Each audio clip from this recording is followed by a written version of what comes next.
Okay, so this is a map which I would have taken some time in class to kind of go over sight unseen, um, try and figure out what's going on.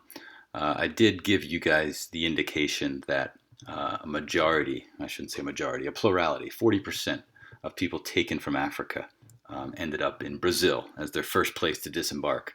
You can see that the Caribbean was also a very popular place. Lots of sugar plantations on those particular islands, and we well know of the Spanish and English influence on those places. Um, and you can see that according to this, the United States is a very small percentage of those taken from Africa. This surprises a lot of people that this transatlantic slave trade, and actually we can take the word Atlantic out in thinking about this is a worldwide slave trade. You can see from this map, it was global, and everybody was taking part. Um, Now, I'd like to start to focus on the auction or what they call the seasoning process.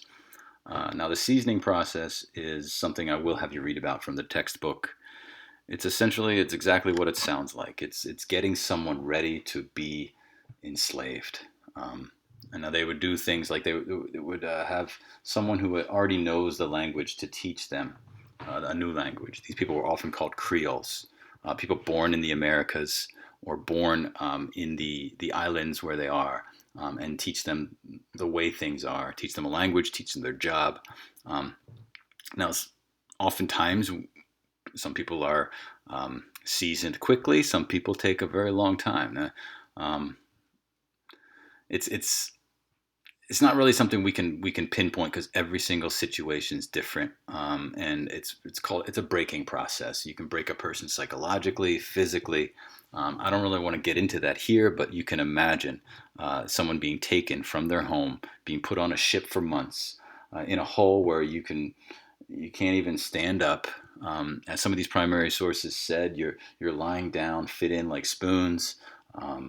People are vomiting on each other, throwing up on each other, defecating on each other, and you don't know if you're ever going to get back home. You don't understand a word people are saying. The people in the boat don't even speak your language because there might be 15 or 20 different dialects and languages, all from Africa, and you're scared. It's a psychological torture more than anything.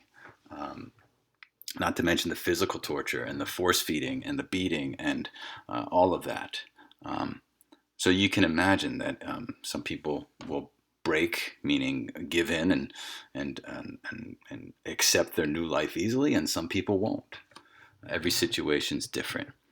Um, I'd like to move on and think about the auctions. Now, we could start with Charleston, South Carolina. It's an easy start. It's a coastal city.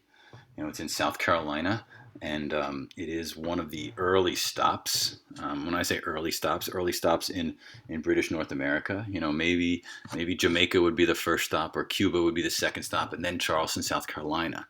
Maybe the ship started off with 400, for lack of a better term, 400 cargo. They sold 100 in each of the next places. Now you're coming to Charleston with 200.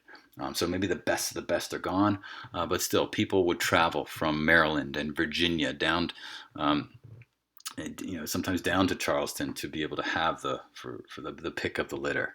Um, Now this is a particular document, which is an advertisement for a an auction. You can see there's a date on here, July 24th, 1769. A lot of these look very much the same. They would appear in newspapers as flyers, be handed out amongst town, and you might have a few days or a few weeks to know that this is coming. It would tell you often where their cargo was coming from, what kind of people they had, whether they had men or boys or girls. Sometimes you would see this as part of an estate sale, meaning people who have already been enslaved for years, and it would mention things like, a good seamstress, or this one's a cook, or, he has, we have 20 people who have worked on a cotton field, things like that.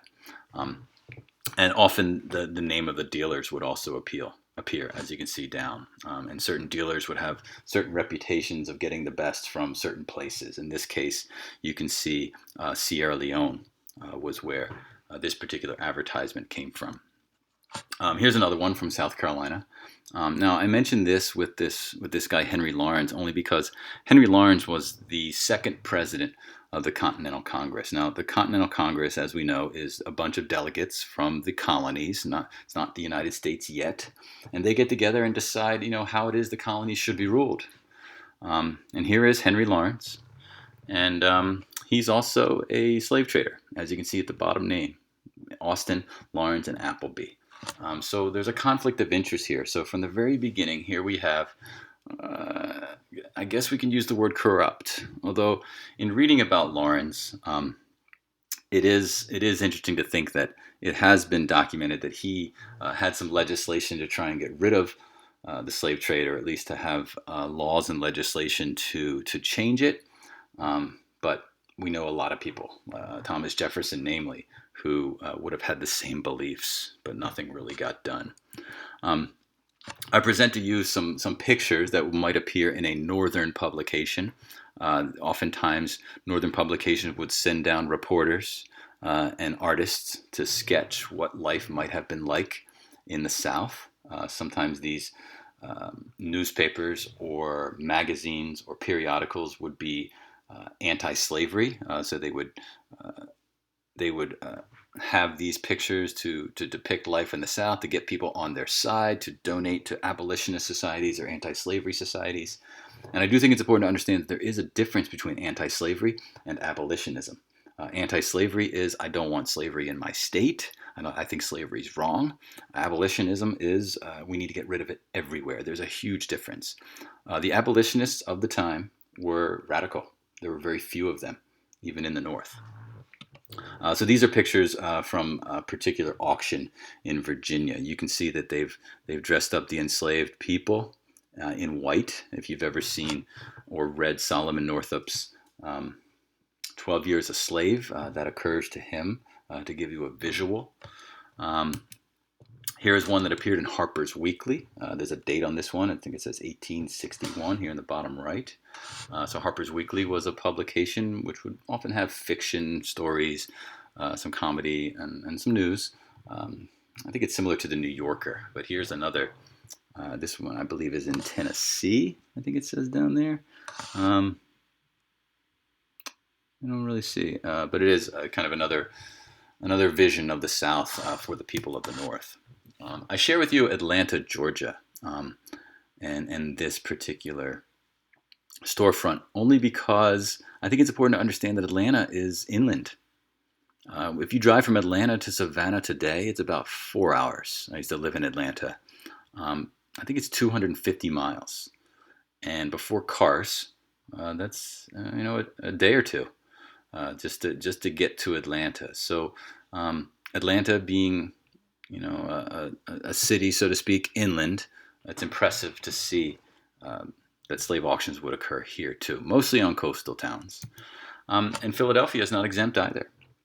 The advertisement you see in the top did appear in Poor Richard's Almanac, in Ben Franklin's publication. He made tons and tons of money advertising slaves, the auction of slaves. And the picture that you're looking at here is actually Market Street and Front Street at the London Coffee House. If I can escape here for a moment, I can share with you what it looks like today. This is the exact corner. There is a blue marker which indicates, we could probably zoom in a little bit to see what this blue marker actually says. I'm not gonna mess with it at the moment, but you can get the indication of what this particular intersection looks like. That's the Delaware River. That's I-95. Here we have Front Street. This is the exact location of the London Coffee House. This is Market Street going towards Old City. So what you see here is in fact the same. And you see people here, often taken up the Delaware, walked from a ship on the Delaware to this particular coffee house. Coffee houses were the place of business, not unlike the Enlightenment. and French coffee houses of the time a little earlier. This is where a lot of the thinking, a lot of the business, and a lot of the trading would go on as well. So Philadelphia is also guilty of this. I'm going to share with you two particular perspectives of two different auctions. One from Aluda Equiano. He is the guy that was taken with his sister on the lookout in one of the documents I shared earlier, and a guy named Thomas Thistlewood, who was in the market to purchase slaves. And he gives a good indication as to what people might be looking for when purchasing slaves. And Equiano describes something called a scramble, which was basically a bell would ring, and then the buyers would run in and grab as many people as they could, and then make offers for the people that they had. Pretty inhumane from that standpoint. And lastly, I will share this with you. This is actually the scene from the movie Roots. It has the auction, which is pretty accurate. Kunta Kinte he's checked for smallpox and disease, and you can undoubtedly tell that in that movie they pulled from primary source in the way they talked and how they presented things. So please give time to understanding some of the primary source that I'm going to share. I will eventually give you a textbook to read to understand the seasoning process, and I will have more for you after the July 4th weekend. Happy Independence Day.